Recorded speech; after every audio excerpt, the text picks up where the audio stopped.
Terka és Gyurmuki a városban. Terka egy cserfes 4 éves kislány, szeret énekelni, és mindig hangos csókolommal köszön a szomszéd néninek, meg bácsinak. Szüleivel a városban lakik egy emeletes ház 3. emeletén. Terka nagyon szereti nézni a városi nyüzsgést az ablakukból, amikor épp nincs más dolga. Vagy amikor unatkozik, mert ez is előfordul vele. Egy szombat délután, amikor Terka szüleihez vendégek jöttek, a kislány megint nagyon unatkozott. A vendégség nem érdekelte, csupa felnőtt dologról volt szó. Bement inkább a szobájába és körülnézett.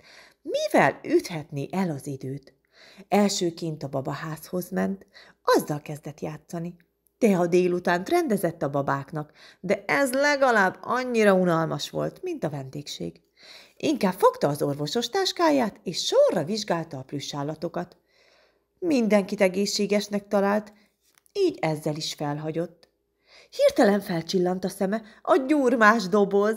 Terka egyik kedvenc játéka a gyurmázás volt. Leült a kis asztalához, és nekilátott. Elsőként egy golyócskát formált, ez lesz a fej, gondolta.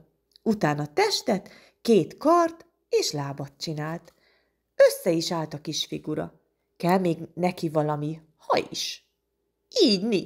De mi legyen a neve? Morfondírozott magában Terka. Megvan, Gyurmuki lesz. Terka elégedetten felállt, az asztalhoz sétált.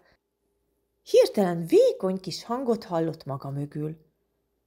Hékás, és most mi lesz? Ennyi volt, már nem játszol velem tovább. Terkának majdnem leesett az álla, amikor megfordult. A kis gyurmak figura szólt hozzá. Egy ruganyos mozdulattal már is ott termett mellette az ablakpárkányon. Kinézett a nyüzsgővárosra, és gyurma szeme hatalmasra nyílt. Csodálatos, mennyi minden történik odalent, muszáj megnéznem közelebbről is, ámuldozott a kis fickó. Lemegyünk? Terka a homlokát ráncolta, aztán így szólt. Rendben, de hogy csináljuk? Így. És a gyurma emberke már bele is ugrott Terka zsebébe, és onnan kukucskált ki. Mehetünk. Terka és Gyurmuki pár perccel később már lent is voltak a ház előtt. A kislány olyan ügyesen surrant ki a lakásból, hogy a vendégekkel beszélgető szülei észre sem vették. Terkáik elindultak a járdán, és közben nézelődtek. Hamarosan csilingelést hallottak. Ott jön a villamos, mutatta Gyurmukinak Terka. Az, a sárga, az, aminek áramszedő van a tetején, és a sínen közlekedik, látod? Ó, ez gyönyörű! Szálljunk fel rá, újjongott a kis gyurma ember. Terka helyeslően bólintott, és a megállóhoz ment. A villamos hamarosan odaért, majd kinyílt az ajtaja. Terkáik megvárták, amíg leszállnak az emberek, utána felszálltak. Az ablakon át nézték az elsuhanó várost. Na hát, ott meg egy kék villamos, kiáltott fel Gyurmuki. De hol az áramszedője? Az nem villamos, hanem busz. Nincs áramszedője, mert nem árammal megy, hanem motorral, ahogy az autók, válaszolta Terka türelmesen. Szívesen felülnék egy ilyen buszra is, mondta a gyurmi cimborája. Rendben, akkor jelzek és leszállunk, jelentette ki Terka. Azzal felállt, de a gyurma emberke nem ment vele, hanem a válláról villámgyorsan az ülésre ugrott. Jó, addig én itt ücsörgök, ahogy a többi utas, vigyorgott Gyurmiki, de nem sokáig, ahogy Terka felállt az ülésről, a helyét rögtön elfoglalta egy nagy fenekű néni. Terka így kiáltott, Gyurmuki, vigyázz! De már késő volt, a nagy ülep lehuppant, és teljesen kilapította szegény kis emberkét.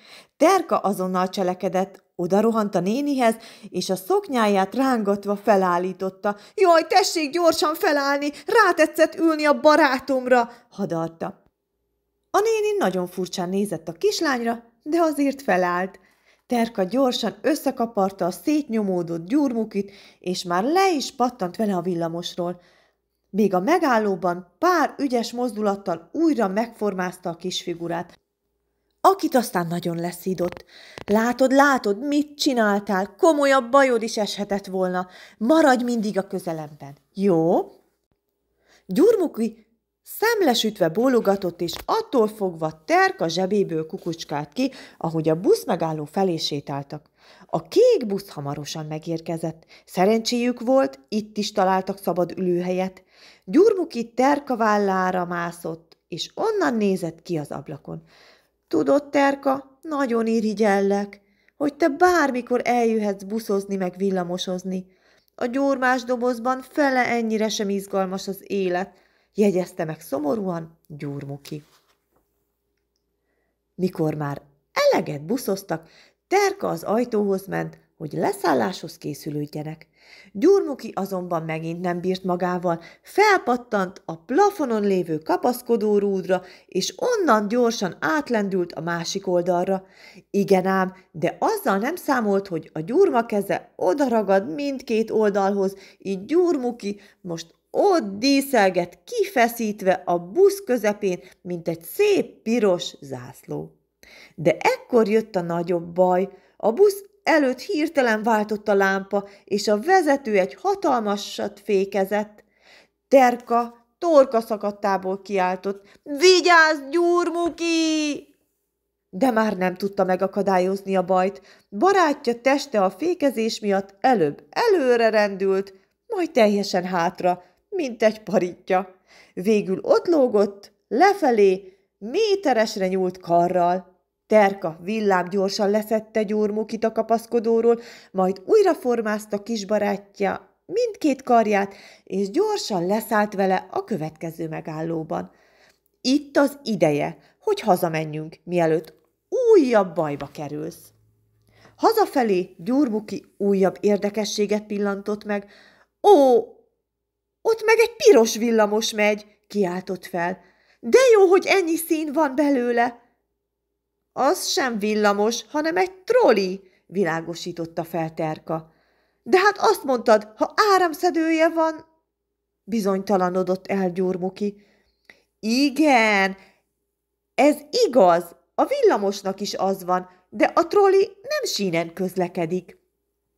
A villamos és a busz keveréke, magyarázta a kislány.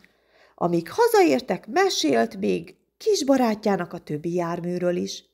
A metróról, a sárga színű kisföld alattiról, a siklóról, a fogaskerekűről, de a vonatot és a repülőt is megemlítette, amivel nagyon messzire el lehet jutni. Kifáradva, élményekkel telve értek haza. Szerencsére a vendégség még tartott, és Terka szülei mit sem sejtettek róla, hogy kislányuk újdonsült barátjával kiruccant a városba. A szobájába visszatérve Terka óvatosan kivette Gyurmukit a zsebéből, és a gyurmás dobozhoz vitte. Nagyon jó kis délután volt, mondta a kislány. Igen, az, válaszolta Gyurmuki. Csak kár, hogy nem lehet ilyen minden nap, szontyolodott el a gyurma figura. Terka megsajnálta barátját. Kis gondolkodás után már tudta a megoldást. A gyurmás dobozból gyorsan elővett egy nagy adag zöld és sárga gyurmát, majd elvonult a szoba másik sarkába. Nem sokára büszke arccal állt Gyurmuki elé, miközben valamit a háta mögött rejtegetett. Gyurmuki, bemutatom neked Gyurmicit és Gyurmucit, az új barátaidat. Azzal másik két helyes kis gyurmafigurát tett az asztalra, egy zöldet és egy sárgát. Remélem, velük már nem fogsz többé unatkozni. Gyurmuki vígan ölelte magához új barátait, és hálásan pillantott Terkára. Köszi, Terka, azért, ha legközelebb a városba lesz dolgod, mindhárman elkísérhetünk, ugye? Ígérem, hogy nem hagyunk majd unatkozni.